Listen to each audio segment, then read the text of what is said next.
मित्रांनो, आपण जे आपल्या महाराष्ट्रामध्ये विठ्ठलाचं मंदिर आहे अशा ठिकाणी आपण संत सावता महाराज यांच्या काल्याचं कार्यक्रम असताना आलतो। त्या ठिकाणी महाराष्ट्राचे मंत्री, अन्न व नागरी पुरवठा मंत्री छगनरावजी भुजबळ साहेब यांची या ठिकाणी उपस्थिती होती आणि हे समोर बॅनर लावलेत ते मुख्यमंत्र्यांनी देवेंद्र फडणवीस यांनी ह्या तीर्थक्षेत्राला दर्जाची देव आहे असं त्यांनी दर्जाचं करून ठेवलेलं आहे।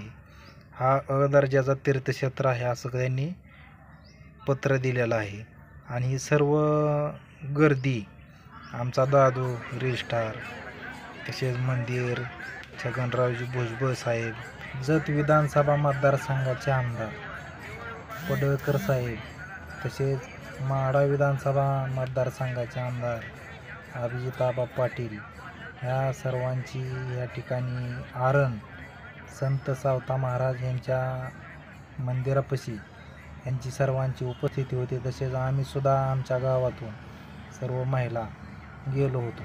पण इथला एक अनोखा प्रकार आहे, समोर जे दिसतात ते नारळ एकत्र बांधले जातात, जवळजवळ 1.5-2 टन नारळ असतात आणि हे बांधून त्याला गोल असं फिरवलं जातं आणि तिथला कोणाला मान आहे त्यांना बोलवून काठीने एक नारळ पाडला जातो, त्याला म्हणतात दहीहंडी।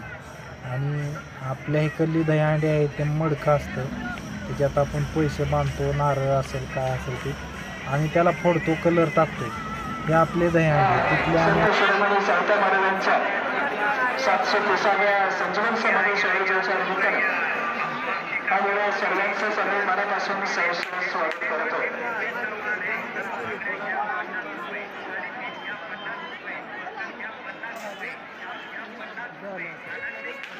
या संपूर्ण सोहळ्याचा आस्वाद आणि अनुभव घेण्यासाठी माढा तालुक्याचे विद्यमान आमदार आदरणीय अभिजित पाटील यांची उपस्थिती या ठिकाणी झाली। मात्र त्यांचं